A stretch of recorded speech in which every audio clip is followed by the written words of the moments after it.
bueno, pues buenas noches, días o tardes para todos. Hoy vamos a hablar de la Guerra Cristera o la época de los cristeros.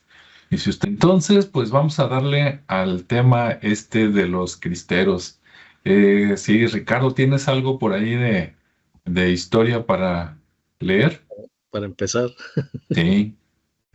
Sí, fíjate que sí, ¿Mm? deja nada más ver, porque tengo dos, como una muy detallada y otra muy en resumen. Yo creo que Ujú. voy por la parte detallada para también no ahondar mucho, digo, por la más en resumen, Ujú. este, porque de alguna manera creo que ya ustedes también traen más información y también para complementarla. Ujú. Pero vamos a ver, pues, qué fue la Guerra Cristera, ¿no? Sí. Que fue, bueno, pues generalmente en la parte de la historia de México, pues ya sabemos que tuvo como muchas etapas. Y una Ujú. de estas etapas, pues fue precisamente esa guerra, digamos, con la parte católica, ¿no? Digamos que es un conflicto armado entre la parte, pues, de los cristianos o la parte católica, pero que se llevó a un punto más, eh, pues religioso, ¿no? Y este conflicto, pues bueno, tuvo su tiempo entre 1926 y 1929, es cuando se empieza a generar todo esto. Y es cuando el gobierno enfrentó el gobierno y al ejército Ujú. mexicano contra las milicias católicas. Entonces es como una rebelión ahí entre ellos que, bueno, ciertas medidas liberales son rechazadas por estas milicias católicas y, y en ese entonces Plutarco Elías Calles, pues es el que le toca este movimiento, ¿no? Principalmente bueno, su periodo fue amplio, 1800, bueno, no, mentira, ese es otro, es que tengo aquí otra referencia. Pero bueno, en general, esta persona, Plutarco Elías Calles, se imponía mucho a generar restricciones a la parte de la Iglesia Católica. Y estas restricciones, pues obviamente perjudicaba intereses de los católicos y pues se empezó a generar un conflicto y el cual pues se desencadenó en una revolución, en una guerra que se conoce hoy en día como Guerra Cristera, pero que tuvo una afectación pues en todo el país, pero principalmente en ciertas zonas. Entonces esta tensión, ahora sí que ya posrevolucionaria, porque pues ya había pasado la revolución, este, y empieza a generar mucho ruido entre los sectores, principalmente los conservadores y todos los que estaban afiliados o con alguna afiliación religiosa. Y bueno, pues empieza a afectar tanto esos sectores, a la parte de la sociedad mexicana, pues también le empieza a afectar. Y pues ahí hay algunos importantes antecedentes de esta guerra, que finalmente, después de la promulgación de la Constitución de 1917, donde se niega la personalidad jurídica de la Iglesia, que también es algo de lo que ya venían doliéndose. Pues bueno, además se prohíbe la participación del clero en la política, el culto público, eh, bueno, el culto público fuera de los templos, ¿no?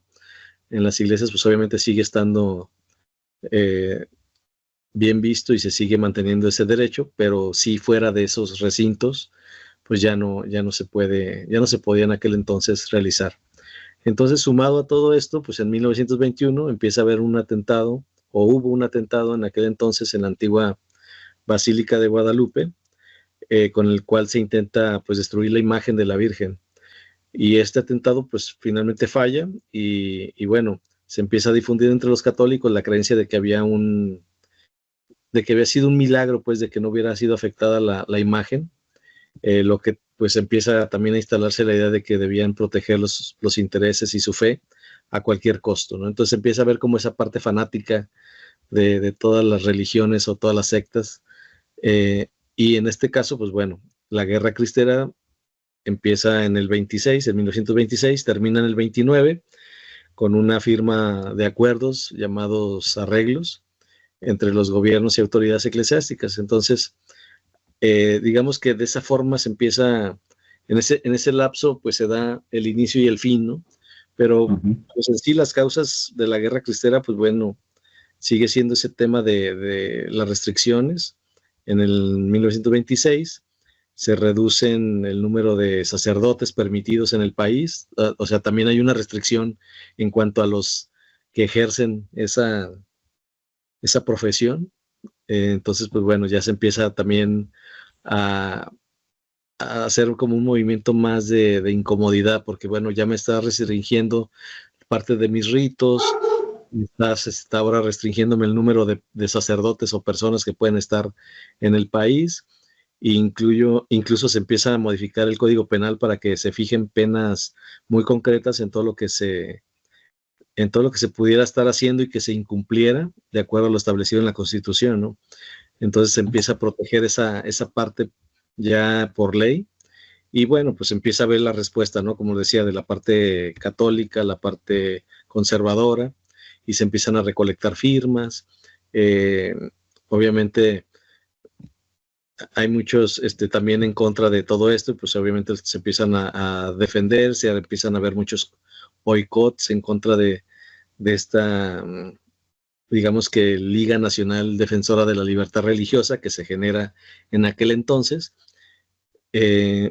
Y luego también les empiezan a generar impuestos, ¿no? Entonces es otro tema que también pone en contra de esta ley, y se empieza a generar más fricción todavía, pues, porque pues ya les hicieron restricción en los ritos, restricción en la cantidad de padres, y después empiezan a ver temas donde ya afecta la economía.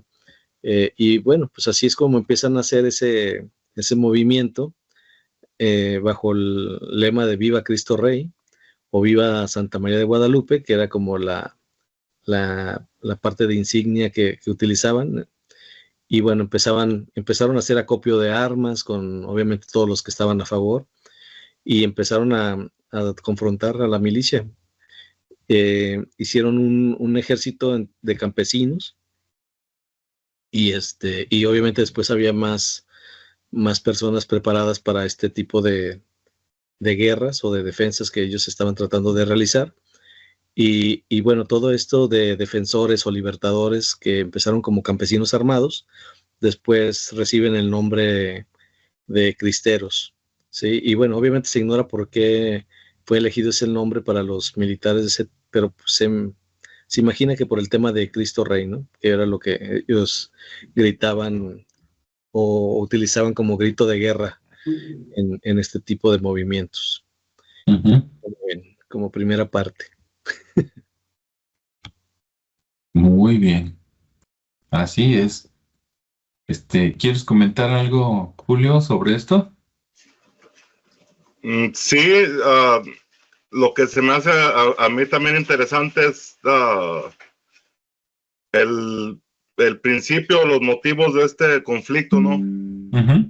Que yo en pláticas de personas viejas cuando era pequeño, escuchaba mucho a Plutarco Elías Calles, que lo nombraban mucho en aquellos tiempos los señores, los viejitos, ¿no? En sus pláticas de política. Y lo que yo escuchaba es que ese señor tenía unos pensamientos como muy tipo socialistas. Que eso fue más o menos el principio de la guerra, porque ya también aquí, viendo el tema, se dice que este mismo Plutarco empezó en las escuelas a impartir una educación al mero estilo comunista, socialista, ¿no?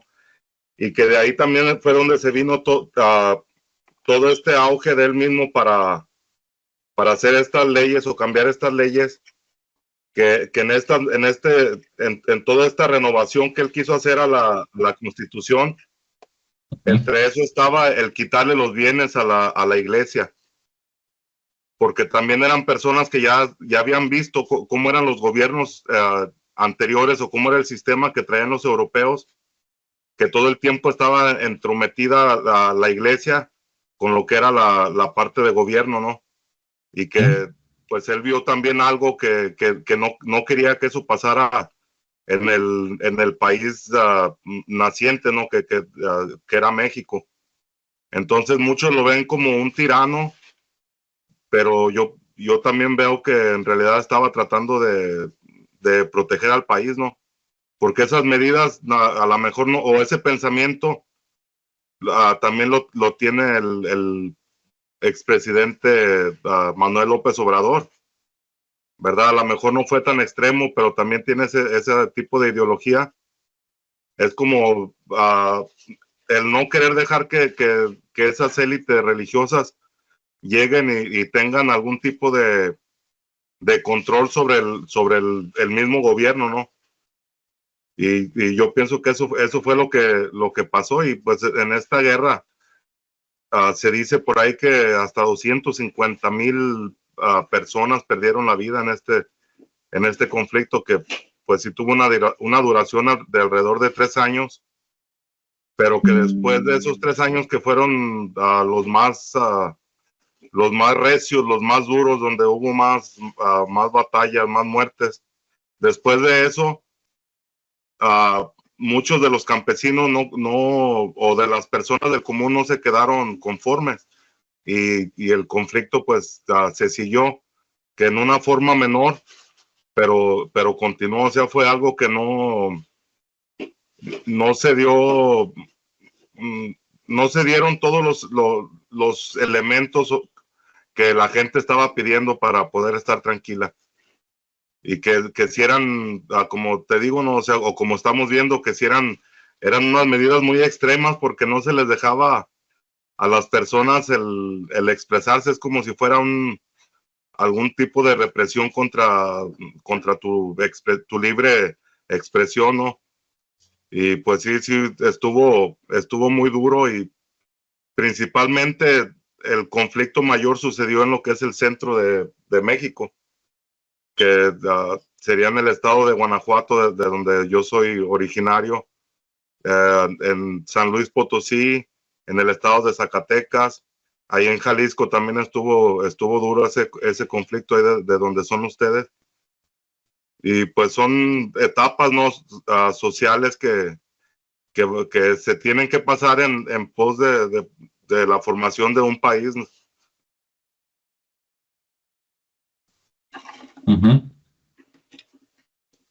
Ok, pues sí, digo, más o menos por ahí va la cosa. A mí me gustaría, de mi parte voy a dar algunos datos históricos que creo, como todo en la vida, ¿verdad? No soy experto, entonces, pero de los hechos que yo veo, me gustaría comentar los siguientes hechos, y ya después al final doy mi opinión, ¿no? Bueno, me voy a ir más atrás para que la gente, sobre todo los que no son mexicanos, que nos estén viendo o escuchando, entiendan un poquito qué pasó para llegar a esta guerra, ¿no? Claro, como dice Ricardo, pues estaban las leyes de calles, pero ¿de dónde viene eso un poquito más atrás? Bueno, en la época que acá en la República Mexicana nos enseñan como las colonias o los virreinatos españoles, ¿verdad? Después de que llega Cristóbal Colón, Hernán Cortés, y que pasó lo que ya sabe todo el mundo. Bueno, pues estuvimos por acá más o menos como, eh, bueno, oficialmente, ¿verdad? Desde 1521 hasta 1820 y tantos, no me acuerdo, ahí sí, cuando se dio la independencia, pero más o menos fueron como 300 años, vamos a decirlo así, para hablar de números cerrados, de que México, así como de ahí para abajo, ¿verdad? Toda América prácticamente, nada más con excepción de Brasil, pues éramos parte del reino español. Bien, en su momento, yo creo que fue el reino, quitando a los asiáticos, ¿verdad? Quitando a los chinos, japoneses y coreanos, en el mundo, digamos, occidental, yo creo que fue el reino más poderoso del mundo en cierto momento. Pero como siempre hay envidias en este mundo, ¿verdad? Y yo sé que voy a decir unas cosas que a lo mejor a muchos les van a caer mal, porque en la educación oficial mexicanas durante muchas décadas nos han puesto al reino español como el culpable de todos nuestros males, ¿no? De la Malinche para acá, etcétera. Claro que pasaron algunas cosas muy feas, ¿sí? No dice uno que no, pero también no todo lo malo que nos han platicado, pues es tan cierto, ¿no? La famosa, ¿cómo se dice? Historia negra o algo así se llama, Ricardo, ¿verdad? Sí, le dicen. Sí, Este, sí, de hecho. la historia negra, ¿no? Que esa historia negra parece ser que incluso viene de fuera. Bueno, me voy a ir rápido para no echar mucho rollo.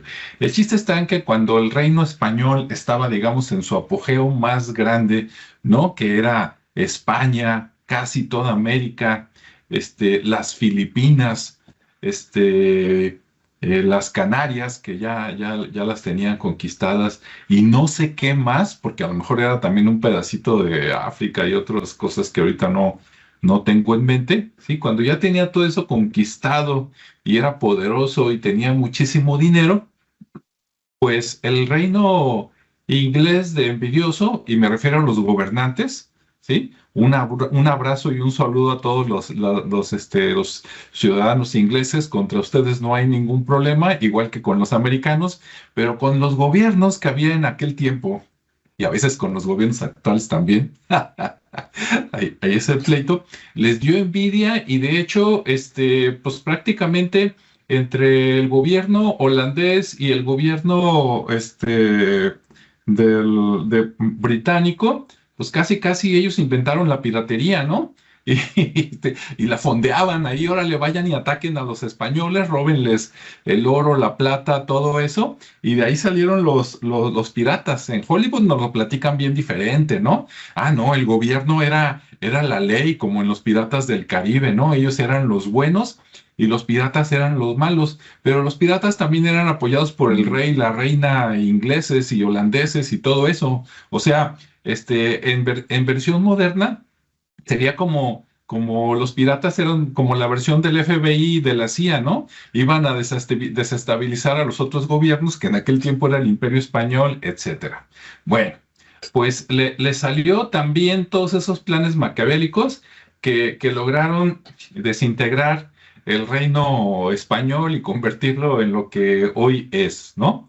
O sea, quitarle todas sus propiedades, las Polinesias, toda América, etcétera, la formación de los países americanos, etcétera. Bueno, claro, hay grupos de poder atrás de esto que es lo que querían, ¿sí? Primero, arruinar el reino español. Ya que lo separaste, después era apropiarte de eso que ya no es de los españoles, y entonces empezaron las intervenciones, guerrillas, compromisos económicos, etcétera, ¿no? Bueno, ok. Vámonos a México. Bueno, en México, su periodo de independencia, si me equivoco, ahí me corrigen, creo que es más o menos como de este, 810, 1821, algo así, ¿no? El periodo a lo mejor me equivoco, pero más o menos. Cuando México se independiza y se supone que es un país libre y soberano, ¿verdad? Se cosa mentira, pero bueno, uno se la cree y anda bien orgulloso. Entonces, ya después de que estábamos disque de libres y soberanos, hubo un montón aquí de tradiciones, como en todos los países, ¿no? Que los presidentes nos duraban bien poquito y entre unos se mataban con otros y se estaban disputando el poder, apoyados por grupos extranjeros como de costumbre, ¿no? En este caso, pues entre franceses, ingleses y los hermanos del gobierno americano por acá desestabilizando México desde entonces y hasta la fecha, ¿no? Bueno, entonces, después de que ya habían hecho pedazos el reino español, ¿qué quedaba? ¿Sí? ¿Qué quedaba para apoderarse de México? Pues quedaba la religión. O sea, la religión todavía fue algo que llegó con los españoles, ¿verdad? La religión católica, y tenía un poder muy grande. De alguna manera eran los que cogobernaban junto con los reyes españoles. al desintegrar el reino español acá en América, pues queda la iglesia.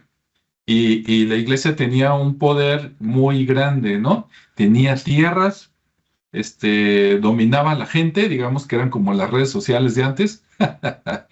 Y aparte, incluso tenían propiedades y producían. Los que han visto por aquí este canal, algunos videos que a veces saco en solitario, por ejemplo, acá en Jalisco tenemos una colonia, en Guadalajara, la zona metropolitana, tenemos una colonia que se llama Oblatos. Y resulta que los Oblatos era una orden de sacerdotes. Ignoro de dónde venga, ¿no? No sé si era española, italiana, vaya usted a saber. Pero era la orden de los monjes Oblatos y se le quedó el nombre.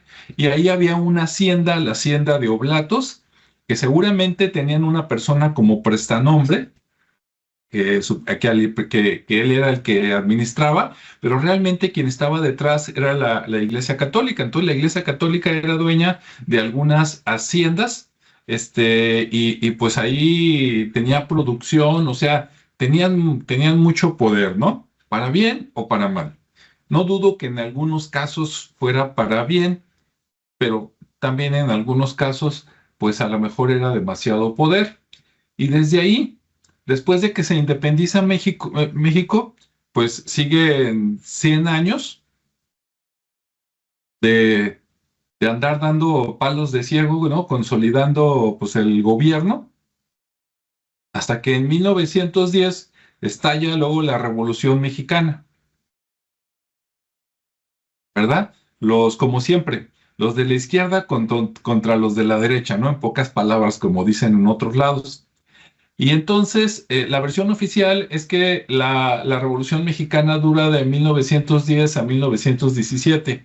Esa es la versión oficial, porque si uno se pone a leer un poquito, a investigar algunos documentos, algunos libros, aunque en 1917 se hace una constitución nueva, la Constitución de 1917, cuentan que todavía en algunos lados había guerrillas y había pleitos y había matanzas todavía, aunque oficialmente ya estaba dizque el país en paz en algunos lados, hasta 1924 se pusieron en paz.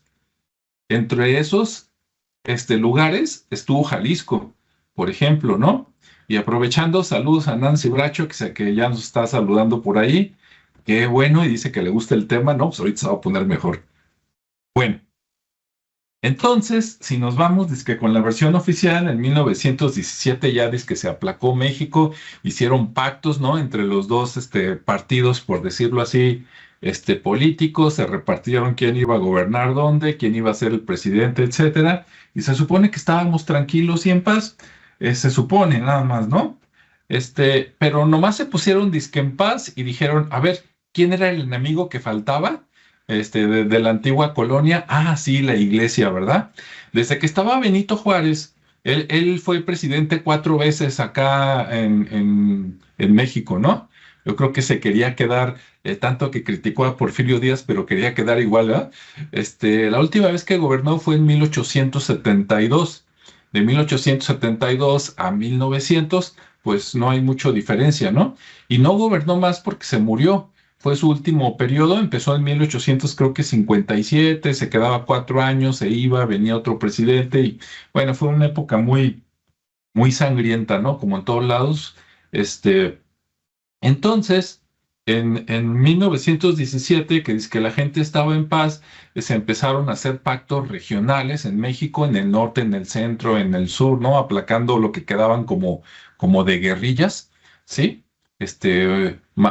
Matando gente para que no se levantara, como a Emiliano Zapata, como a Pancho Villa, que de ellos hablaremos en otro momento, pero está muy interesante. Entonces después dijeron, pues sobre la iglesia. Entonces, basados en la separación del Estado y la iglesia que había iniciado Juárez, en 1826 teníamos un presidente que se llamaba Plutarco Elías Calles, si no me equivoco. Entonces él retomó estas ideas y dijo, vamos a ser efectivo y más radical lo que propuso Benito Juárez, ¿no? Y entonces, como nos comentaba Ricardo, este, tenían unos puntos que querían hacer pedazos a la iglesia y que todo lo que tenía la iglesia pues pasara a parte del Estado, ¿no? Se oye bien bonito, pero cuando te das cuenta de que el Estado realmente no era el pueblo, sino que era otro grupo de poder, pues dices, oye, pues a lo mejor pasamos de Guatemala a Guatepeor. Se veía bien en aquellos tiempos, ¿no? Pero se me hacía raro que se pusieron, es como cuando el péndulo se va mucho para un lado, lo sueltas y luego se va radicalmente al otro lado, ¿no? Entonces, de pasar de tener el control de la iglesia, pues se puso el Estado. Y como nos platicaba Ricardo, resulta que ahora, en lugar de que los obispos y los cardenales, ¿no? Decidieran cuántos sacerdotes habían, no, pues ahora iban a ser los gobernadores del Estado. Ellos iban a decidir cuántos sacerdotes era suficiente y cuánto no. Entonces se oye medio extraño, ¿no? Que no nada más le limitaran cosas, sino de que ahora no te vas a regir tú, ahora me vas a obedecer a mí. Y pues está también eso así medio extraño, ¿no? Y luego dijeron que iban a prohibir órdenes religiosas, pero había tantas que yo me imagino que era prohibir de ahí en adelante, porque todas las que había, pues ya estaban, ¿no? Que los carmelitos, que los dominicos, que vete a saber, ¿no? Un montón. Y luego, como dijo Ricardo, no les dejaban hacer eventos fuera de los templos, ¿no? Toda la adoración tenía que ser adentro de los templos. Entonces, imagínense eso acá en Jalisco, a los que no nos conocen, a lo mejor somos uno de los estados más católicos de toda la República Mexicana, sobre todo en aquel tiempo. Entonces, de repente que te digan que no.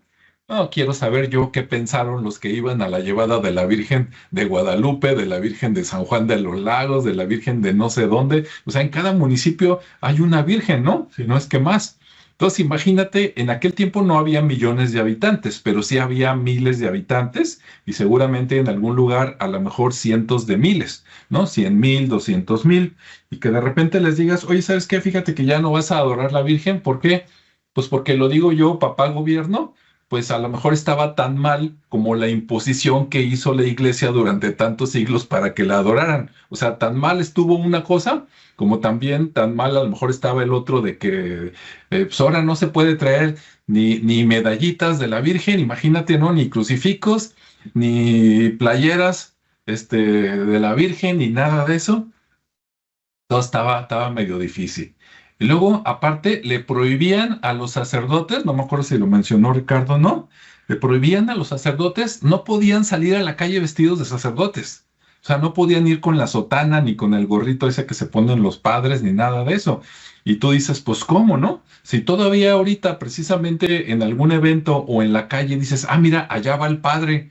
¿Por qué? Pues porque va con la sotana, ¿no? Y así luego lo ubicas. Claro, hay algunos que andan de jeans y de playeras, pero así es como ubicas no solo a los sacerdotes, sino a los monaguillos y todos ellos, ¿no? Precisamente por la ropa. Y así iban al mercado, todavía lo hacen, a comprar cosas y todo, y lo ubicas más rápido. Pues este es el sacerdote, ¿no? Este es el padrecito. Entonces, eso de que no te quiero ver vestido allá afuera, digo, yo no soy católico, ¿sí? Aclaro, aunque me avienten piedras, pero tampoco estoy de acuerdo en que le prohíbas a un padre que se vista de padre. Imagínate, es como si le dijeras a un militar, oye, no te quiero ver por la calle vestido de verde, ni con las franjas esas, acá, ni con el aguilita. Oye, pues cómo no, si es su traje de militar. Es como si le dijeras, imagínate a alguien, oye, ahorita en estos tiempos, no quiero verte con la playera ni de Chivas ni del América en la calle, ¿no? Pues él sabrá a quién le va, ¿no? No le hace daño a nadie. Entonces, sí se me hace que estuvo la cosa así muy fea. ¿Qué más? Rápidamente recordando lo que dijo Ricardo, tampoco dejaban al clero participar en la política, ni en opiniones, ni de lanzarse como candidatos. Que en estos tiempos a lo mejor no estaría tan mal, digo, para mí sería interesante ver algún padre que se lanzara de candidato a ver qué sea con las propuestas, ¿no? Pero bueno, y luego tampoco dejaban, supuestamente dar enseñanza, católica en las escuelas privadas. Dice, cosa que obviamente, fue un fracaso total porque hasta la fecha todavía tú metes a tu hijo en un colegio por aquí en Jalisco y lo más seguro es que de cada 10 colegios, pues 6 o 7 van a ser de la iglesia de alguna manera, ¿no? Unos disfrazados de institutos todavía y otros con todo el nombre, ¿no? De Escuela Santa Mónica, Escuelas Fray Pedro de Gante, ¿no? Escuela no sé qué, el ITESO, la UNIVA, etcétera, ¿no? Pero bueno, en aquel tiempo decían que nada de educación religiosa en escuelas privadas. ¿Por qué en privadas? Pues porque las públicas, pues ahí el gobierno se encargaba, ¿no? De que supuestamente, de que no se diera nada de la religión. Ok, y también le quitaron los bienes, que yo creo que fue de lo que más le dolió a la iglesia, ¿no? Porque era pues un terrateniente en la iglesia, tenía, no nada más eran dueños de los templos, sino de los templos con los huertos que tenía el templo, los monasterios, los conventos, y seguramente tenían también muchos, ¿cómo se dice? Pues tenían casas y bienes, ¿no? Hay gente que se moría y tenían tanto pecado o les había lavado tanto el coco también el padrecito antes de morir que le donaban bienes a la iglesia, ¿no? Entonces la iglesia también tenía terrenos, casas, edificios, etcétera, ¿no? Bueno, y ya por último, y no permitían que vinieran sacerdotes extranjeros. Entonces, si venía un sacerdote de Estados Unidos, de Francia, de otro lado, supuestamente no lo iban a dejar acá, ser sacerdote, ni dar misa, ni nada de eso, ¿no? Entonces, bueno, más o menos así estuvo la cosa. Obviamente, esto no solo le caló a la iglesia, sino que le cagó hoy nomás, le caló, casi, casi, ¿eh? Le caló a los feligreses, ¿no? A la gente que iba a misa todos los días, o por lo menos cada domingo, pues también, imagínate, dice, me van a quitar la misa, a mi santa patrona, a no sé qué. Yo creo que hay cosas que deben de hacerse paulatinamente, precisamente para que no haya algo tan violento como una contrarreacción. Pero al gobierno le valió Wilson y entonces ni la gente le gustó, a los padres menos. Entonces los padrecitos dijeron, pues nos levantamos en armas en 1926. Fíjense, apenas en el 17 se había acabado la Revolución Mexicana, como les digo, en algunos lugares hasta el 1924. Entonces, si apenas hace 2, 3, 4 años que se había acabado la Revolución Mexicana y de repente llega la Guerra Cristera, la gente estaba desgastada, había familias que habían sido diezmadas, que habían muerto en la Revolución Mexicana, a lo mejor hasta familias completas, y de repente, pues ahora levántate porque hay que defender a la religión. Pues también fue una guerra que duró, como dijo Julio, 3 años, poquito menos, 2 años y medio, y entonces era el gobierno federal contra la iglesia, ¿no? Obviamente, desde que comenzó el pleito, desde mi punto de vista, pues iba a ganar el gobierno. ¿Por qué? Porque el gobierno estaba recién armado. Acababan de ganarle a los revolucionarios, ¿sí? A Zapata, a Villa, al pueblo. Acababan entonces, y estaban recién armados de todo el armamento que les vendió Estados Unidos, el gobierno de Estados Unidos, precisamente para acabar con el pueblo, ¿no? Para matar gente. Entonces estaban recién armados y dices, oye, pues si pudieron con los revolucionarios en todo el país, ¿tú crees que no van a poder ahí con pues con la iglesia, ¿no? Con los feligreses que no tenían entrenamiento militar ni nada de eso, aunque algunos militares también eran creyentes y algunos de esos, digamos que desertaron y ayudaron más o menos a entrenar a ciertos grupos, lo que ahora llamaríamos como grupos paramilitares. Pues en aquel tiempo la iglesia también fue un grupo paramilitar y pues había balazos y había de todo. Como el dicho que tenemos acá en Jalisco, ¿verdad? No sé si también se usaba ya, Julio, en Guanajuato, que dicen que a río revuelto ganancia de pescadores. Ese dicho creo que también lo tienen allá en España. Pues aprovechando esta guerra, también hubo gente mala que se metió a ayudarle al gobierno, y gente mala que se metió a la iglesia también, y que dijo, no, pues aquí de repente voy, mato a alguien, me quedo con su tierra, o voy, me gusta aquella muchacha, pues me la voy a robar, ¿verdad? Ya sea de un bando o del otro, y fue un relajo. Después de tanta matazón, ¿verdad? Después de 2 años y medio, hubo un pacto por fin entre la iglesia y el gobierno, donde el gobierno le bajó un poquito, no mucho, pero 2 rayitas a sus peticiones y entonces quedaron las cosas como están. Y por último, de mi parte, pues yo creo que de cada familia aquí en Jalisco, si los juntáramos, por lo menos uno de cada 10 familias te va a decir que tiene una historia de un familiar que era padre y murió en los cristeros, o que sus hijos, lo que sería de mi generación para atrás, mis abuelos o mis bisabuelos, alguien murió ahí en la guerra cristera, si es que no también desde antes en la revolución, por andar defendiendo ahí al Cristo Rey, ¿no? Entonces, pues así estuvo la cosa.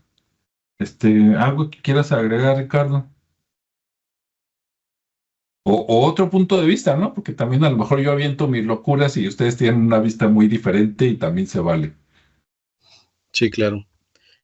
Pues digo, ya lo mencionaste, creo que está bastante claro.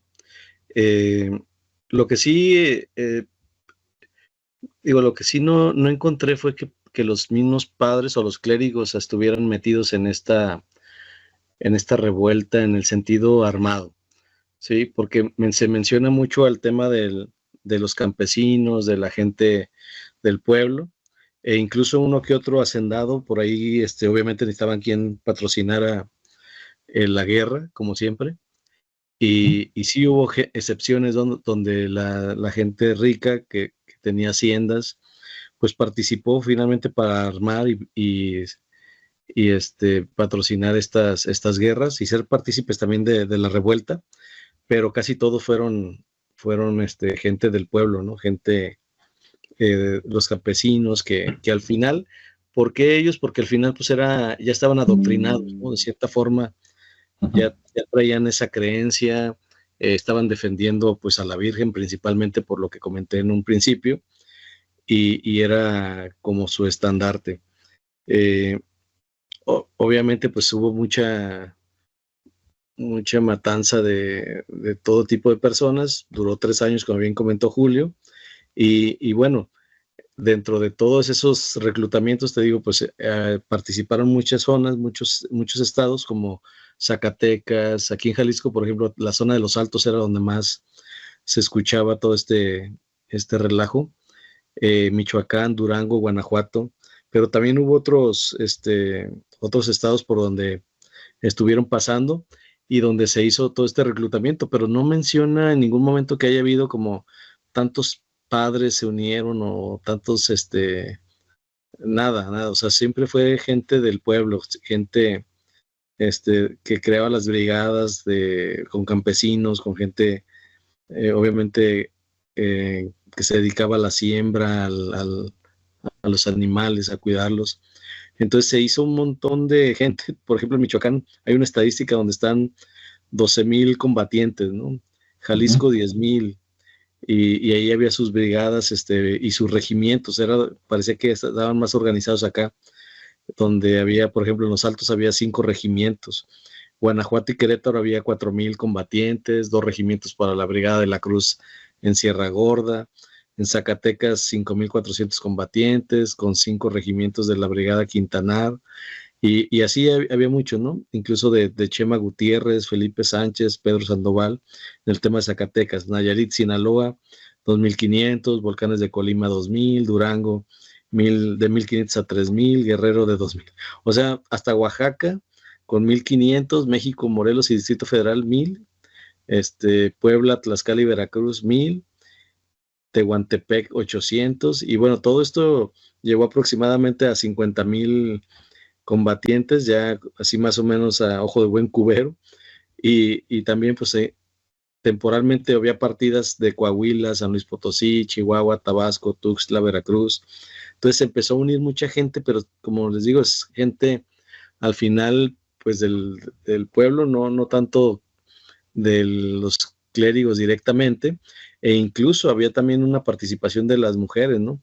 También hubo ahí un grupo importante del ejército cristero que se llamaron a ver si tengo aquí la Brigada Femenina, pero fueron las primeras guerrilleras y hasta eso que dice que muy entusiastas, ¿no? Porque a la hora del conflicto, pues como que les encantaba el andar ahí, y eran aproximadamente 25,000 de las que se llamaron brigadas femeninas, dedicadas a apoyar esta rebelión, ¿no? Entonces sí hubo de todo en este movimiento. Y bueno, pues obviamente había también jefes, ¿no? Ahí que estaban liderando estos movimientos, y pues había aproximadamente 200 ahí, que eran algunos soldados, otros, obviamente que se integraron. Y entre los principales líderes estaba Justo Ávila, Miguel Hernández, Emilio Barrios, Damaso Barraza, o sea, gente que en su momento pues los conocieron mucho. De hecho, de ahorita los que menciono no me suena ninguno de los que yo haya conocido, pero pues digo, no dudo que sean importantes para ese movimiento, ¿no? Sobre todo las personas que han estudiado mucho esto. Pero pues al final, esos 3 años pues empezaron a hacer negociaciones. Como bien mencionaste, no solo participó Plutarco Elías Calles, hubo más personas como Emilio Portes Gil, que casi le tocó la última parte de todo este conflicto, y que al final pues, hubo una negociación ahí con la parte religiosa, pues para finalmente llegar a crear una especie de amnistía, ¿no? Para que se detuviera pues todo este levantamiento, y se pudieran, pues ellos pedían que se rindieran, pero pues al final no era el caso, ¿no? No sé, realmente estaban ellos luchando y creían en su lucha, en su objetivo, su propósito, ya era muy claro para ellos lo que querían. Pero todo esto, como les decía, pues estaba más como manipulado por la parte religiosa, ¿no? De que eran las ideas de ellos basadas en todo el adoctrinamiento que habían hecho con la gente ya en el país. Y pues obviamente hubo muchos muertos. Por ahí, por ejemplo, mencionaba que no había habido mucha gente involucrada, pero pues había gente atrás, ¿no? Como por ejemplo los obispos como Leopoldo Lara, que era de Tacámbaro, en Michoacán, que también fue uno de los activos, pero pues nomás así como, digamos que estratégico, ¿no? No era alguien que estuviera ahí al frente y a caballo y con su espada o su rifle. Y bueno, así hubo mucha más gente importante que estuvieron ahí hasta que se da el dichoso tratado en 1929, firmado por Portes Gil y el obispo Pascual Díaz, ya como un acuerdo para terminar con este conflicto, mejor dicho.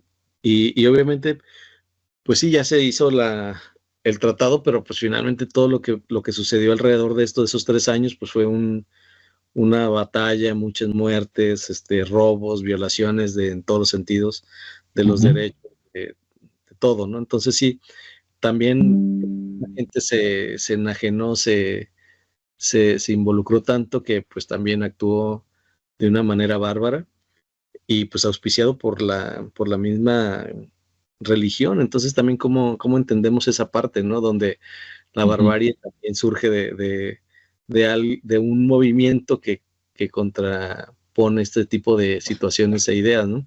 Es ahí donde a mí me genera mucha incongruencia que haya habido este tipo de movimientos, pues, sobre todo porque pues al final eran temas de derechos, ¿no? De decir, está bien, te estoy limitando en tus ritos, en tu número de personal, pero pues lo que más les dolió no fue tanto eso, sino más bien que se metieran con algo que ellos ya habían ganado, que eran la riqueza, los territorios, los bienes.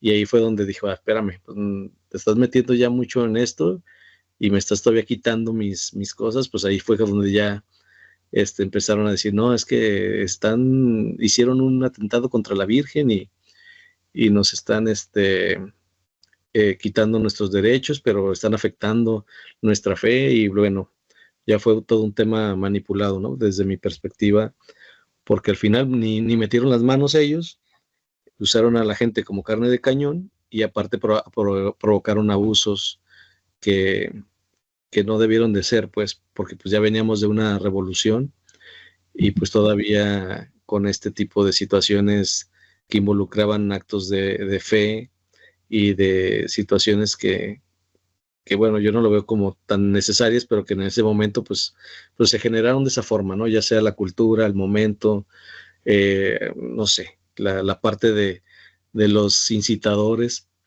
o de cómo se plantearon las situaciones, pues bueno, yo creo que sí enardeció a la gente, lo vieron como un ente débil y quisieron apoyarlos, ¿no? Pero bueno, al final ahí quedaron los números, ahí quedaron las estadísticas de lo sucedido y pues obviamente la matanza en todos los sentidos, como digo, los abusos, violaciones de derechos de todo tipo. Y pues ahí entre todo eso también quedó robos, ¿no? La parte de que mucha gente, o en esa etapa cristera, pues había robos y los que querían ocultar sus riquezas, pues las escondían, las enterraban, y posteriormente, ya más contemporáneamente, pues luego la gente empezó a andar haciendo excavaciones y encontrando esos tesoros. Pero bueno, ahí lo dejo nada más. Muchas gracias, Ricardo. Antes de darle la voz aquí a Julio, quiero comentar algo rápidamente. De los famosos túneles, ¿no? Que existen en Guadalajara, antiguos, así como en otros lados, ¿no? En Guanajuato, en otros lados. Algunos se atribuyen a la época precisamente de los virreinatos españoles. Otros se atribuyen a la época de la Revolución Mexicana, hacer túneles para salir por otro lado, ¿verdad? Y que no me atrapen y también guardar mis tesoros. Y los últimos túneles históricos que se atribuyen precisamente son de la época cristera, de 1920 y tantos, también para huir, para esconder gente o para sacar tesoros o para salvarle la vida a alguien, ¿no? Nomás, ahorita que Sí, lo correcto. comentaste, qué bueno, Ricardo, dije, lo voy a mencionar. Adelante, Julio, lo que gustes comentar. Sí, pues muy interesante todos estos procesos, ¿no? Y me voy a ir por el lado del comentario que hiciste tú, que Ujú, hablabas del el proceso desde el movimiento de independencia y yo me voy más atrás, ¿no? Que desde la conquista, ujú, que este pueblo ha sido suprimido, ¿no? Por varias entidades, ¿no? Ya sea gubernamentales, de reinos, religiosas. Y cuando escucho y me doy cuenta, empiezo a leer acerca de esto, ujú, recuerdo cuánto los antiguos, cuando sucedió la conquista, cuánto pelearon por sus creencias, ¿no? Por ujú, esa por todo eso. Y vemos la evolución de la conquista, ujú, que a 300 años después de la conquista estaban peleando precisamente por la religión que fue impuesta por sangre, por matanza, por genocidio. Entonces, ¿cómo desde el 1521 hasta la fecha nos han venido acondicionando o nos moldean a como ellos quieren? Y eso es algo que es bien interesante, el poderse darte cuenta de eso, ¿no? sí, Porque imagínate que, como lo decía Ricardo, sí había parte del clérigo, del obispado, de todas estas, de la parte de la entidad religiosa, ujú, pero ellos estaban simplemente en la forma intelectual, como ujú, diciendo, ¿sabe qué? Porque la gente no se levantó por sí sola. Eso es algo que yo te puedo asegurar, aunque no haya estado ahí, pero por pláticas de mi bisabuelo, ujú, que él, lo he comentado anteriormente, mi bisabuelo y mi abuela, ¿verdad? Su hija, ellos originalmente eran de los Altos de Jalisco, ahí del pueblo de San Julián. Entonces, ahí fue una de las partes donde estuvo más extremo el conflicto, ujú, que mi abuelo nació en el 1900, mi bisabuelo nació en el 1900. Ujú. Para cuando fue este conflicto, pues ya tenía su edad, ¿no? Ya era un hombre, ¿no? Joven. Sí, ya podía Entonces, echar balazos. exactamente. Entonces no era opcional el ir a pelear.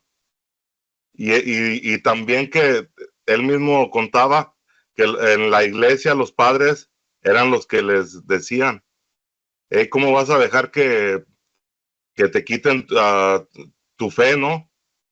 Porque ¿quién te protege? Te protege la Virgen, te protege la imagen del Cristo, por eso gritaban el Cristo Rey.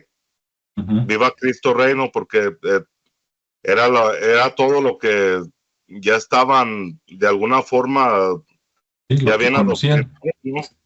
Sí, entonces como te digo, les cambiaron todo, el Quetzalcóatl, a Tonatzin, a Con la Tezcatlipoca, Pachamama y todo, güey. y se los cambiaron, ahora era el Cristo, era la Ujú. Virgen. Ajá. Entonces ahí vemos cómo hemos sido manipulados, ¿no? Durante la historia Sí, desde la conquista. Y sí. fíjate, hay aquí unos datos que encontré. Dice que esta ley fue firmada en el 21 de junio de 1926 y Ujú. fue hasta alrededor de 1929 que terminó el conflicto más grande. Ujú. Ahí después de eso hubo un acuerdo entre el gobierno y el clérigo, en Ujú. donde se hicieron, ahí se marcaron puntos y se dejó ahí. Pero de eso la gente no quedó conforme. Y Ujú. después, en el más o menos al año después de que terminó Ujú. la primera oleada, vino la segunda cristiada. Y esto ya sucedió durante el mandato de Lázaro Cárdenas. Sí. Y se dice que de esta segunda oleada, que a lo mejor no fue igual de extrema que la primera, pero esta empezó a perder fuerza, fíjate, desde 1930 empezó a perder fuerza hasta 1936 y en 1940, cuando el Estado se dio y permitió la libertad de culto, fue cuando se calmó. Ujú. Y vemos, si nos vamos desde lo que fue la revolución, para no irnos tan lejos, desde la revolución supuestamente terminó en que fue 1917, que fue Ujú. ya Sí. cuando se hizo la constitución, Ujú. que fue en 1917, ya después de eso, como lo que mencionabas, no terminó todo el conflicto en 1917. Siguieron guerrillas y siguieron haciendo y Sí. deshaciendo, Sí. porque era difícil contener. Había muchas personas que no estaban de acuerdo y aunque ya habían perdido a los líderes a la cabeza de todo esto, pues ya no tenían ese mismo impacto. Haz de cuenta que les dieron ahí el golpe letal, pero eran Ujú. personas que, o sea, no se iban a dejar así, ¿no? De aquellos mexicanos de aquella época, uh, gente muy conflictiva y no se dejaban. Entonces, Ujú. terminaría como en el 1924, todo eso, desde la revolución, desde 1910. Sí. Tan solo pasaron algunos años cuando se produjo este otro conflicto, que no Ujú. terminó más o menos hasta 1940. Y ahora, fíjate, en la actualidad, seguimos teniendo conflictos que ahora ya no Ujú. son los mismos, pero Ujú. son de conflictos sociales. Ahora tenemos la guerra del narco, que es algo que yo sé que en todas partes de la República Mexicana tenemos experiencia de haber pasado por eso, más las personas que aún viven ahí, que en estos tiempos ya está a cuando yo me vine, la mera verdad, yo si regresara a México, tuviera un miedo que yo creo que no saldría de mi casa, porque ya era la falta de la costumbre, ¿no? Entonces vemos que la guerra y estos conflictos sociales no han desaparecido nunca. Tenemos unos periodos de paz, de calma, muy cortos y se siguen, y se siguen, y se siguen. Ujú. Entonces hay un problema, ¿no? En todos estos conflictos, como en esa guerra cristera, ¿quién armó al pueblo? Es algo que me puedo preguntar, ¿no? ¿Quién armó al pueblo? ¿De dónde sacaron la capacidad de poder combatir al ejército mexicano, ¿no? Que ya no estamos hablando de que era gente a machete, porque dieron batalla para que haya durado los 3 años que duró el conflicto en su máximo esplendor.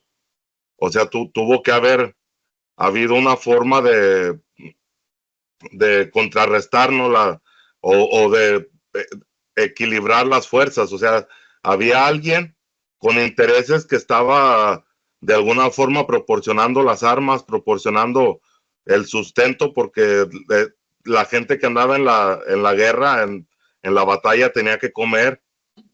Ahí pasaba que llegaban a las haciendas, llegaban allá a donde iban pasando, y ya nomás mi abuelo nos contaba que decían, ahí vienen los cristeros, y a correr, a esconderse, y ellos eran gente humilde. O sea, imagínate a los hacendados. Por eso es que hay tantos tesoros, ¿no? Por ahí escondidos en toda esa zona, principalmente lo que es el centro de México, que yo he escuchado de muchos hallazgos que encuentran oro, monedas, todo ese tiempo, y que en muchas ocasiones están los pozos. Es como si bajaban a la mejor a la hermanita o al hermanito más flaco, lo bajaban ahí en el pozo, ahí con un mecate o algo, y ahí busca un hueco y esconde esto. Y ahí es donde en muchas ocasiones han encontrado tesoros, ¿no? Y por eso también hay tantos lugares que podemos ver que hay el fenómeno de apariciones como de espíritus, de almas en pena, porque pues en nuestro suelo, en México, lastimosamente, pues ha corrido mucha sangre, ¿no? Por mucho tiempo. Sí. Ahora, en parte, digo, no es toda la respuesta, ¿no? Pero eso que dijiste que quién armó el pueblo, pero es que como tú dices, recordemos que veníamos de la Revolución Mexicana y en la Revolución Mexicana tenían armas, ¿no? Dices, ah, sí, pero ganó el gobierno y se los quitó a los rebeldes. Pues sí, pero había gente, la gente normal, ¿no? Así como tú y yo y todos los que nos escuchan, la gente normal le tenía miedo a los dos. Llegaba el ejército federal y decía, enciérrate porque se van a robar a mi hija, me van a matar a mí, y llegaban los cristeros y también les daba miedo. O sea, la gente normal, como siempre, nomás sufrimos los, las locuras de un bando y del otro, ¿no? Entonces, digo, algunos se quedaron con armas. Y luego en aquel tiempo, México era como Estados Unidos, de que tú podías traer una pistola antes, ¿no? Andaba ahí en el fajo, como en las películas de los disquecharros mexicanos, ¿no? O sea, estamos hablando de 1920 y tantos, no de 1950, ¿verdad? 1960. Entonces, en aquellos tiempos, pues sí andaba gente a caballo como en las películas y traía sus armas, y la gente que trabajaba del campo, pues tenía machetes, etcétera, ¿no? Déjame compartir aquí rápidamente. Por aquí tengo unas fotos que mañana en la versión editada, se va a ver más bonito, ¿verdad? Pero ahorita nada más para darnos una idea. Mira, ahorita ya, Pero siempre sí, hay intereses, ¿no? Ajenos claro, hasta el mismo país, ¿no? Porque es como lo que comentabas de los reinos, sí. No, como no, no, aquel. de que todo es causa de grupos externos, que desestabilizan cualquier país cuando les da la gana y que toman lo que quieren, es que ni qué. Y lo siguen haciendo. O sea, Sí, no es algo que lo veamos como historia, es algo que está presente todavía, nomás que son muy sutiles, ¿no? para hacer esos movimientos, pero pues vemos que son las mismas personas, las mismas familias que han sido desde hace cientos de años, ¿no? Que por ahí se les atribuye como allá desde los 1600 por allá, ¿no? Todos que han venido haciendo estos desastres en todas partes a donde ponen el ojo. Así es, y si nos vamos más para atrás también, se acaba de conectar, o por lo menos de comentar también Javier Fregoso, le mandamos un saludo. Dice Javier, ya falta poco para los 100 años de la Guerra Cristera. Efectivamente, pues ya casi se va a acabar el 2024, nada más se acaba el 2025 y en el 2026 se ajustan 100 años, ¿no? Del inicio de la Guerra Cristera. Dice que le gustan mucho los programas que hacemos aquí en el canal. Hombre, pues eso da gusto. Nos levanta la moral, ¿verdad, muchachos? Sí, pues ya hay que echarle más ganas. Sí, bueno, ahorita les estoy compartiendo aquí una foto de las armas que supuestamente se usaron en la Guerra Cristera. Seguramente es lo mismo que se usó en la Revolución, ¿no? Nada más que en la Revolución había más dinero, porque habían grupos que le estaban metiendo dinero al gobierno federal y otros grupos que le metían dinero a los rebeldes y estaban más armados, ¿no? Pero pues como vemos aquí, pues había pistolas. Luego yo no soy especialista en armas para decirte, mira, este es calibre 38 y tal, pero bueno, hay pistolas y pues hay machetes, cuchillos, hoces, ¿no? Esas cosas con las que se corta el pasto y todo eso. Entonces, pues ahí estaba, ¿no? Hay una foto que si ustedes buscan los cristeros, aparece en internet, que es esta, donde están las vías del tren, al lado hay un sembradío y como ven hay unos postes que no sé si son postes de la luz, postes del telégrafo o postes de qué, lo ignoro, pero están puestos de manera equidistante y como ven ahí hay gente colgada. Afortunadamente no están tan cerquitos como para que YouTube aquí nos tumbe el video, pero se ve que hay gente colgada y por ahí abajo a la derecha hay un letrerito que dice católicos ahorcados, ¿no? Puse un comentario ahí a la derecha que digo, no sé si eran de la Revolución o eran de la Guerra Cristera, pero luego me quedé con la duda y dije, ¿dónde vi esta foto? ¿Dónde vi esta foto?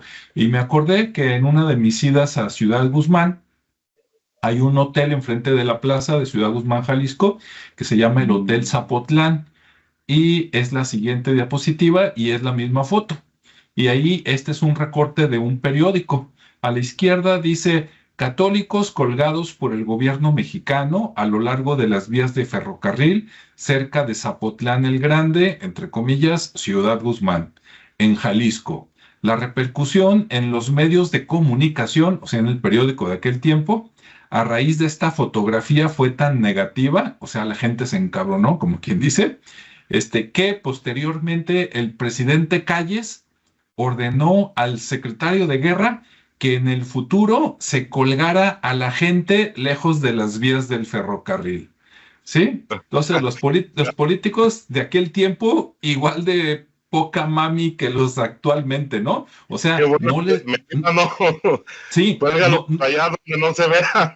exactamente, no le dijo no los mates, no le dijo vamos a detener esto por la prensa, ¿no? Porque me estoy viendo mal, así como Biden, por ejemplo, ¿no? Con Medio Oriente y todo eso, no, le dijo síguelos matando, pero que no se vean porque pues va a llegar la prensa, ¿no? Entonces mátalos allá en otro lado. Y fíjate, aquí en ese punto que estás comentando, Sí. me encontré que de esta guerra hay mártires.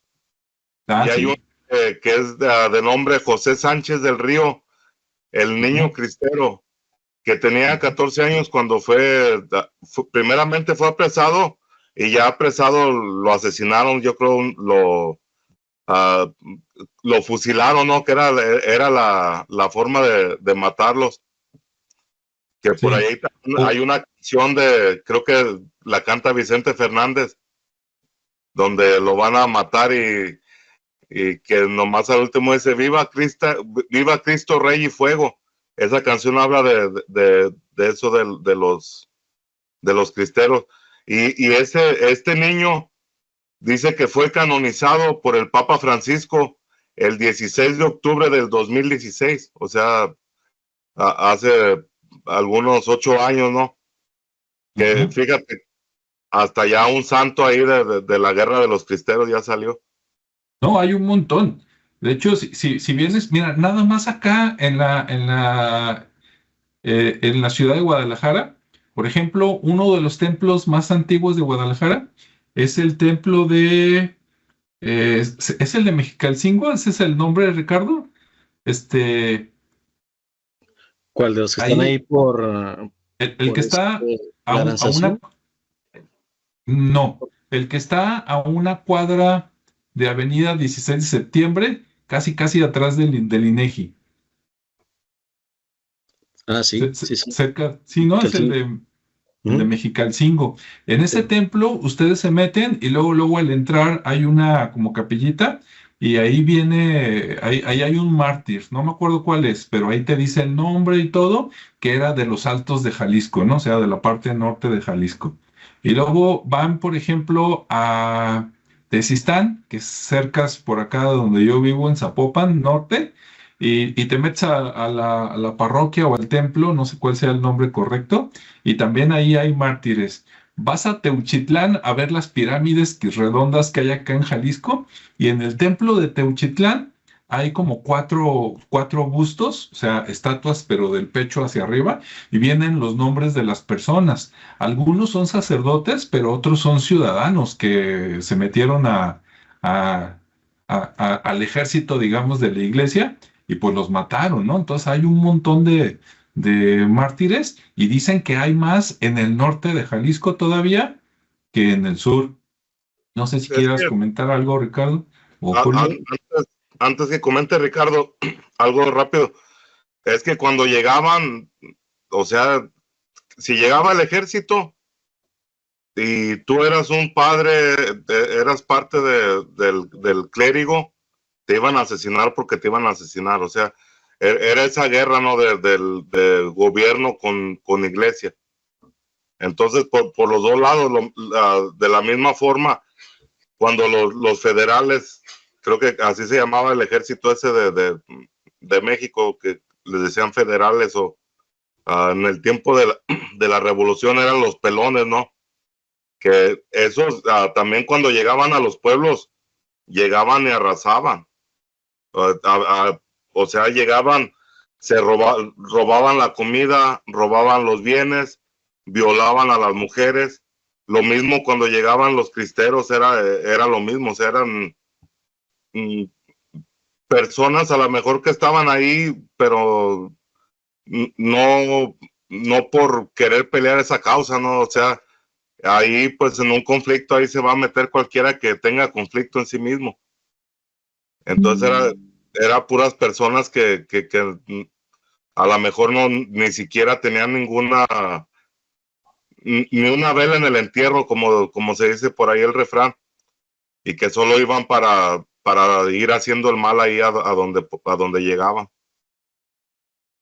Sí, es como siempre, es como Ucrania, como Gaza, como Palestina, ¿no? La gente que la lleva y la gente que ves que se matan es gente normal que ni la debe ni la teme, así como nosotros, mientras los grupos de poder arman a un lado y al otro lado, ¿no? En este caso, digamos, los federales, pero también en la iglesia. Y aunque en un inicio a lo mejor era una causa justa, pues los grupos de poder nomás manipulan a la gente y también infiltran gente que dicen, pues yo me meto porque ya sé que si me meto ahí voy a robar y me voy a hacer rico.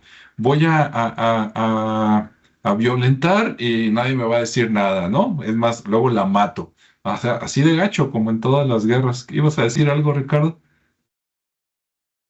Sí, iba a comentar incluso del Santuario de los Mártires, ¿no? Ah, sí. También es otro de los lugares donde se supone que rinden el tributo o ¿Sí?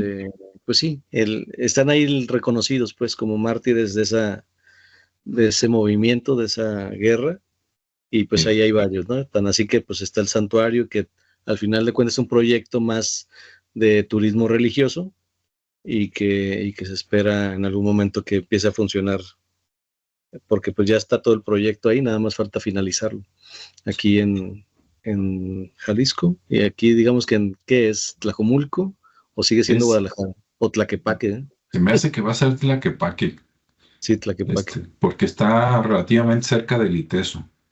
Ajá. Entonces Sí, sí, sí, y fue tan relevante eso, pues que te digo que al final rescataron.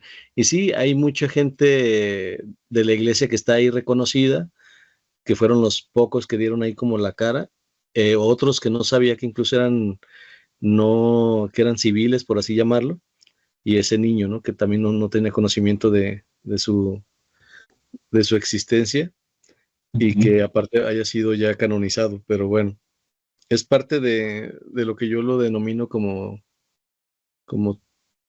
el merchandise del catolicismo, ¿no? Al final de cuentas son sí, figuras que son necesarias para mantener a la clientela ahí presta. sí, sí. Incluso hay un santo, uno de esos sacerdotes que murieron en esta época de la cristera. Como yo no me lo sé, ¿verdad? Pero lo voy a investigar para poner mañana su foto aquí, que lo venden así en la foto y en estampitas, ¿no? Que muy milagroso y no sé qué. Y es de los Altos de Jalisco, no sé si es de Patitlán, San Juan de los Lagos, por allá, pero es un santo muy conocido. La gente que es muy religiosa ahorita me está escuchando y está diciendo, ¿cómo es posible que no lo conozcas? Es San quién sabe qué, de quién sabe dónde, ¿no? Toribio Romo, yo creo. Ándale, se me hace Sí, que sí, sí, pues es de los ese, más conocidos. sí, Toribio Romo. Y bueno, aprovechando antes de dejar de compartir, como ven aquí en la parte derecha, ven ahí a un señor ahorcado. Lo bueno que la foto es de aquellos tiempos, ¿no? En blanco y negro, es del mismo hotel, del Hotel Zapotlán, allá en Ciudad Guzmán. Y abajo dice ahorcamiento del cura Inocencio Flores durante la Guerra Cristera.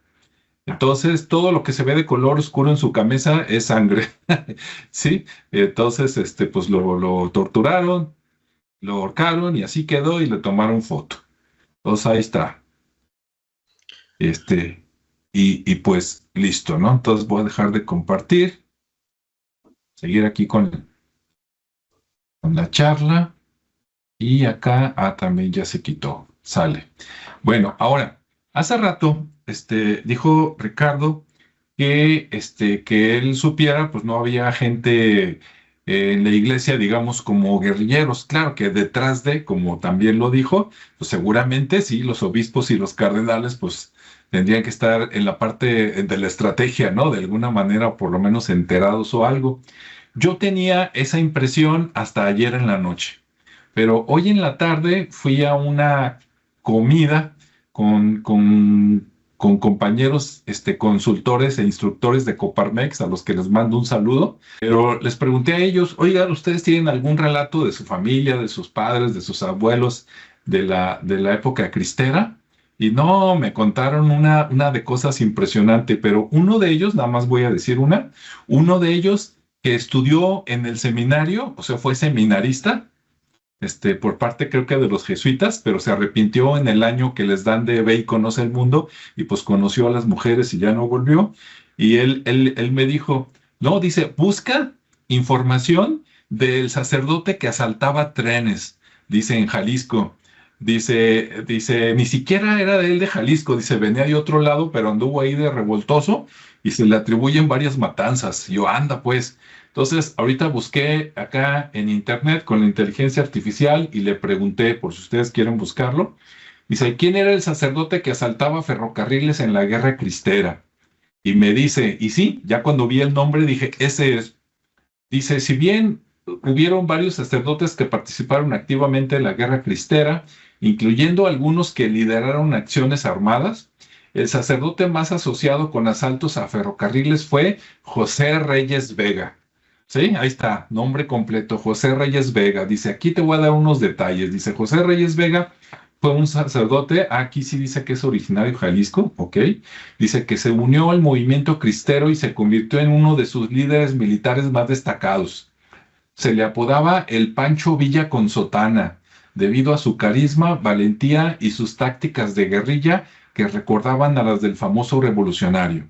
Con ese pedacito suena que lo están tratando como un héroe, pero a mí mi compañero me dijo que era un verdadero hijo de su reverenda madre, ¿eh? Y luego dice, participación en la guerra. Reyes Vega se levantó en armas en 1927, o sea, como a la mitad, y rápidamente se ganó el respeto y la lealtad de sus seguidores. Lideró numerosas acciones militares contra las fuerzas federales, incluyendo ataques a trenes, que eran utilizados para transportar tropas y suministros. Entonces, en un ataque a un tren, ¿usted cree que se va a subir así nada más de buena onda y no se mueva nadie, venimos de parte de Cristo Rey de Monterrey? No, pues iban también con lujo de violencia, ¿no? Dice, asaltos a ferrocarriles. Los asaltos a ferrocarriles, o sea, del mismo, eran una táctica común utilizada por los cristeros para obtener recursos, interrumpir las comunicaciones y debilitar al gobierno. José Reyes fue uno de los líderes cristeros que más empleó esta estrategia.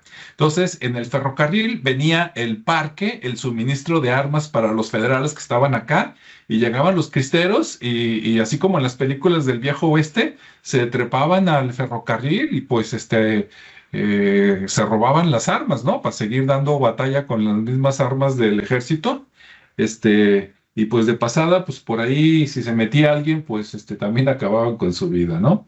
Dice, el asalto al tren de la Barca. Para los que no son de Jalisco, aquí hay un lugar que se llama La Barca, Jalisco, ¿no? Creo que es un municipio. Si no es un municipio, por lo menos es una población. Dice, uno de los asaltos a trenes más conocidos atribuidos a las fuerzas cristeras, aunque no se le atribuye directamente a Reyes Vega, es el asalto al tren de la Barca en abril de 1927. Dice, este evento tuvo una gran repercusión mediática, o sea, seguramente salió en el periódico, y fue utilizado por el gobierno federal para desacreditar al movimiento cristero. O sea, el presidente Calles decía, ya ves, no, si son unos desgraciados, ellos son los malos, ¿no? Dice, muerte de José Reyes Vega. Dice, murió en la batalla, precisamente, dice, en la batalla de Tepatitlán, en abril de 1929, durante una de sus victorias militares más importantes. Su muerte fue un duro golpe para el movimiento cristero. Entonces, murió en Tepatitlán, seguramente ya en Tepatitlán, si nos está escuchando o viendo alguien, nos puede dar más información. Bueno, después de ese José Reyes Vega, mencionan a otro.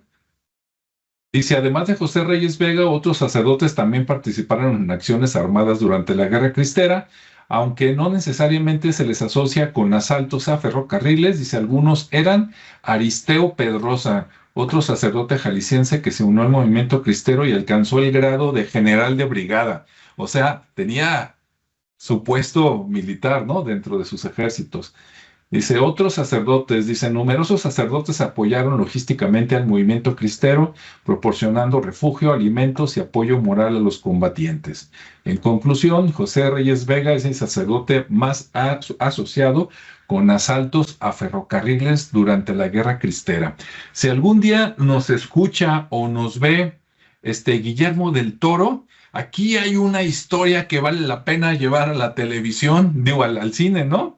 Aunque sea un mal ejemplo, sí, porque murió mucha gente, pero así como en Estados Unidos hay tantas películas del Viejo Oeste, imagínate una película, ¿no? Hecha por un mexicano, aunque sea hablada en inglés, no le hace que salga Tom Cruise, ¿no?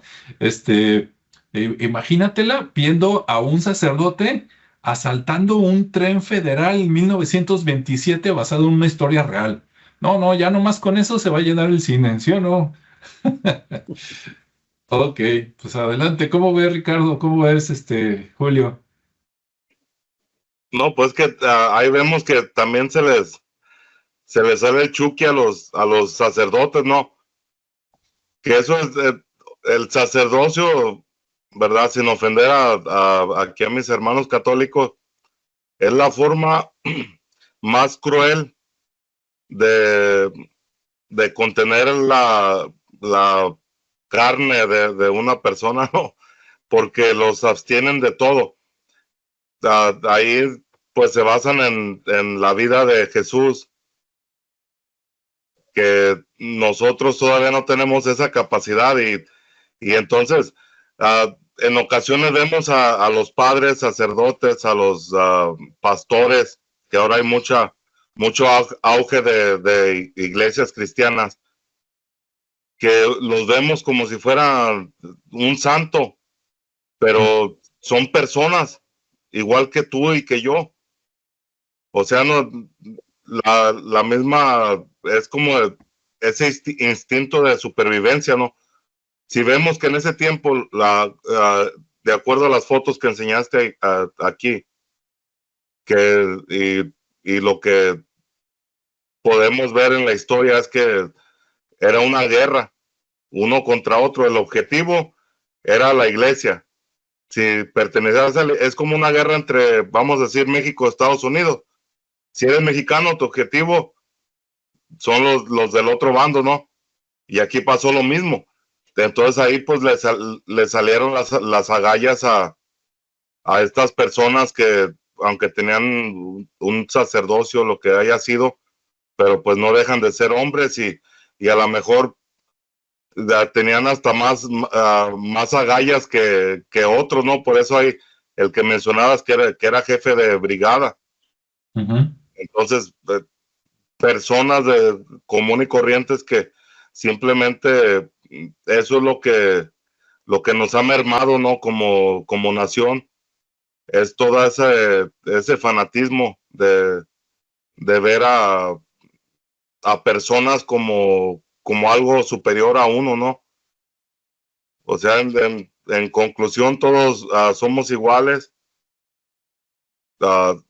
personas, no importa si eres político, si eres sacerdote, lo que seas, no dejas de ser persona.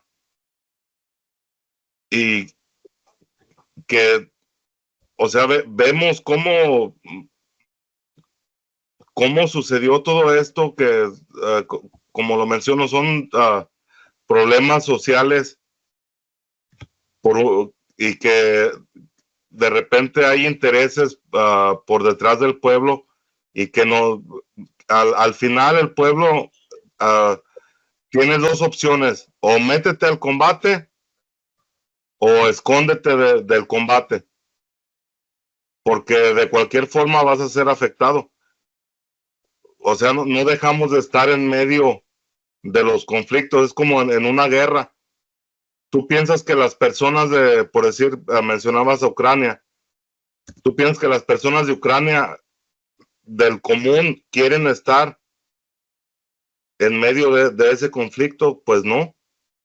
Las personas allá de Gaza que está el conflicto también, ya tiene más de un año que ha habido mucho decesos de personas civiles, de niños, de mujeres, y que simplemente es lo que mencionabas, estamos en medio de dos bandos de personas con ideologías diferentes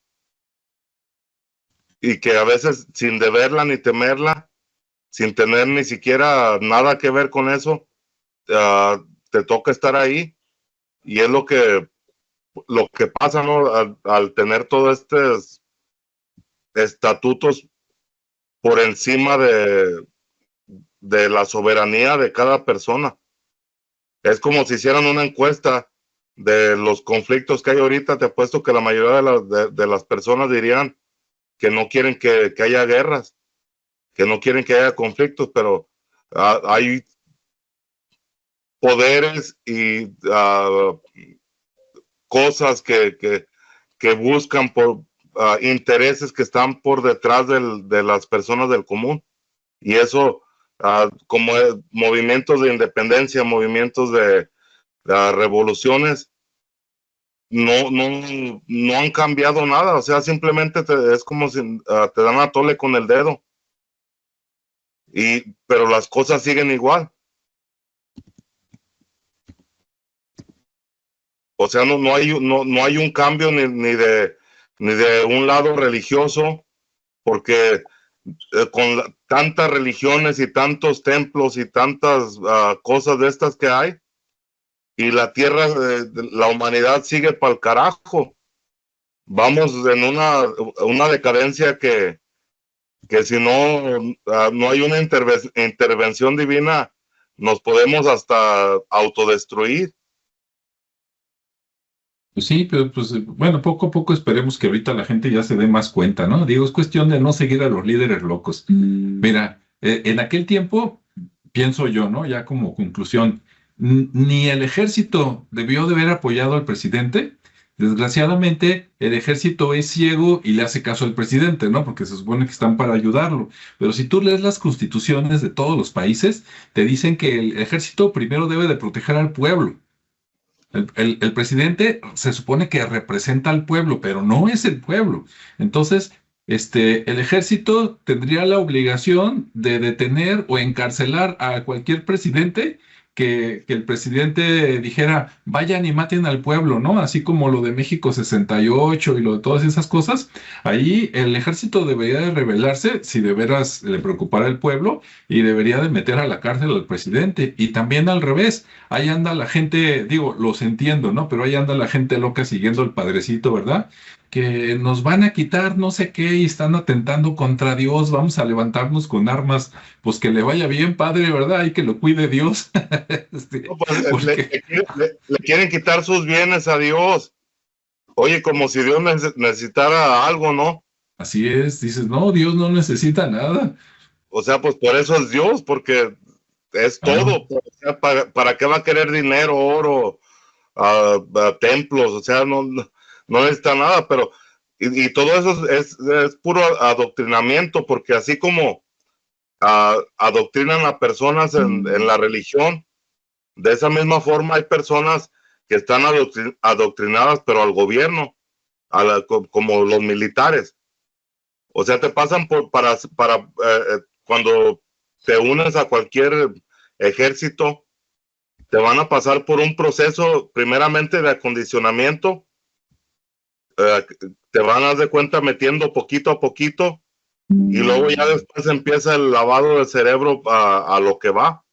Entonces, esa es la forma de que actúan de la manera que actúan. Otra cosa, estos líderes son tan inteligentes y nos conocen tan bien que te empiezan a meter la cizaña, ¿no? O sea, a mí me ha tocado en varias ocasiones aquí uh, las revueltas que se han hecho y que he podido platicar con personas de un lado y de otro. Cuando mataron a los policías a un afroamericano, creo que fue hace como 2 años, se levantaron muchos movimientos de que ¿cómo se llamaba? Black Lives Matter, sí. ¿verdad? Y en esa ocasión yo estaba trabajando en una casa y todo el tiempo tengo la comunicación con las personas, con los dueños. Resultó que la dueña de esa casa tenía una sobrina que había criado, que la quería como su hija, y esa sobrina trabajaba para el departamento de policía de la capital aquí de Texas, de Austin. ¿Mm? Y, y ya estaban haciendo la promoción de que iba a llegar el movimiento a Austin para tal día, que iba a haber unas manifestaciones y marchas y esto y lo otro. Entonces ella, cuando me comentó eso, dijo, es que mi sobrina y su esposo, no, más bien mi sobrina y su hijo se tienen que venir a quedar aquí a la casa porque va a pasar algo muy, muy grande allá.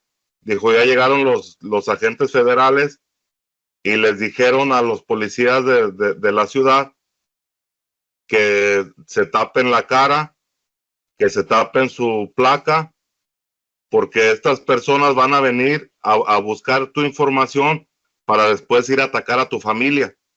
Y yo me quedé como que, o sea, ¿qué personas son? ¿No? Pues se supone que son ciudadanos manifestándose por un suceso, un evento que les parece que no fue correcto.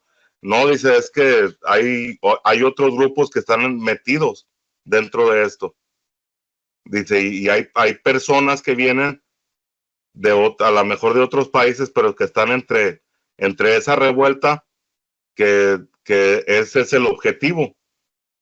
Así es. Entonces, al mencionarme eso, o sea, que fue una fuente, a lo mejor no directa, pero sí de segunda mano, de lo que en realidad sucede es que hay la propaganda tanto de un lado como de otro, y a veces que hay grupos que tienen el interés, que crean este tipo de movimientos para meter ahí algún tipo de espía, algún tipo de personas que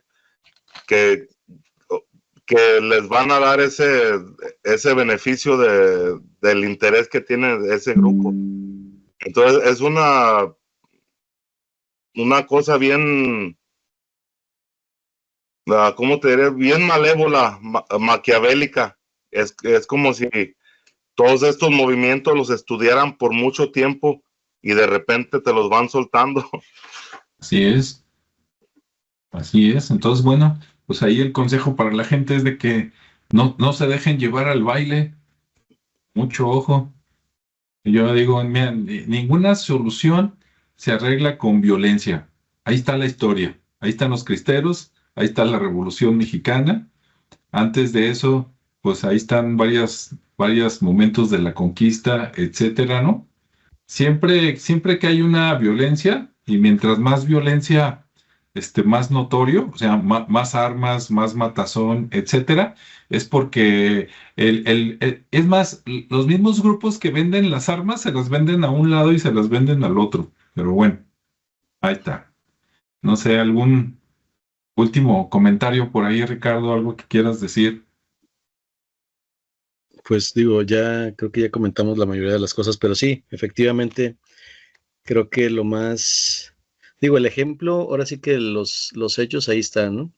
Ujú. Y creo que hablan por sí solos, dependiendo de la postura que asumas, pues estarás a favor o en contra, pero finalmente creo que esos movimientos auspiciados por otros para que finalmente se generen las guerras, que siempre ha existido esa Ujú. manipulación, pues ahí está muy claro, ¿no? Está muy claro. La enajenación, el abuso del poder también está muy claro, porque al final de cuentas estaban luchando por una causa y al final se desenfrenaron, perdieron el control Ujú. y cometieron otra vez como actos que no tendrían que ser porque no iban con la causa. Ujú. Y bueno, al final fue una guerra, ¿no? Y ahí tuvo sus, pues sus Pues, resultados y todo. Al final hubo, digamos que para forma de remediar, pues hubo esos mártires, por así decirlo. Miren, pues al final estos fueron los resultados. Aquí, esta fue la gente que, que resultó más reconocida por alguna causa. A lo mejor fue como el que se enredó en la bandera y pues le hicieron su historia, ¿no? Digo, yo ujú. no estoy muy de acuerdo con ese tipo de situaciones, pero al final, pues la gente lo permite, se deja manipular, se enajena y pues luego esas religiones se convierten en sectas, ¿no? De manipulación. Entonces sí hay que tener mucho criterio, mucho cuidado. Y de lo rescatable, pues las historias, ¿no? Las historias así sean fantásticas o reales, creo que al final de cuenta lo que rescates ahora sí que de entretenimiento o de aprendizaje o incluso en la literatura, ¿no? También hay, por ejemplo, hay una novela que me encanta que es de Elena Garro, que se llama Recuerdos del Porvenir y trata de esa época. Ahí se las recomiendo. Y bueno, por lo demás, pues ya lo comentamos, ¿no? Entonces, hay que ver y hay que aprender de la historia para no volver a cometer los mismos errores. Entonces, ahí se los dejo de tarea. Así es, piense, no se deje llevar ahí ni por el líder religioso ni por el líder político. ¿Sí? Si ellos quieren guerra, súbanlos al ring ahí, que se agarren ellos a golpes y el que gane, pues ya, total, porque están locos, que no los lleven al baile. Julio, ¿algún consejo? Despedida. No, pues así como dices, no, hay que, pues hay que aguantar a veces porque vemos, por decir, lo que es la fuerza de la policía, ¿no? Que ellos supuestamente trabajan para uno, pero como dicen, o sea, abusan de su poder. El gobierno abusa de su poder, la religión abusa de su poder. Estamos entre ese sistema. Hay veces que uno no tiene la posibilidad de no ser perjudicado, pero pues como te digo, hay que aguantar porque ya a lo mejor prontamente se vienen cambios y pues tarde o temprano ese sistema que no funciona va a tener que caer. Así que como la gente se vaya dando cuenta, van a pasar movimientos sociales como los que hemos visto, que sabemos que la gente no se queda quieta, todo el tiempo existe ahí quien les pique la cresta, ¿no? Y pues tenemos esa tendencia a ser como cerillos, ¿no? Que nomás ráscame la cabeza y me prendo. Y así va a seguir pasando hasta que nos demos cuenta por nosotros mismos. O sea, no hay un consejo viable para nadie, porque hay veces que uno mismo tiene que tener la experiencia para poder aprender. En todas las personas que yo he escuchado comentarios que personas que no, que venga la guerra y que yo me uno al ejército de sabe dónde o de sabe dónde, de acá, o sea, existe la polaridad de los dos bandos y es lo que estamos viendo. Entonces, inevitablemente va a tener que pasar un conflicto grande para que todo ese ímpetu que ya están en las personas se desaparezcan, ¿no? Que se puedan saciar de su ímpetu, pero se va a terminar y eso es lo importante, que no es algo que no va a prevalecer. Muy bien. Bueno, pues muchas gracias a los que estuvieron aquí con nosotros, Nancy, Javier y los demás que están ahí al pendiente, aunque no escriben, pero suponemos que les gusta. Y pues bueno, esto fue Los Cristeros.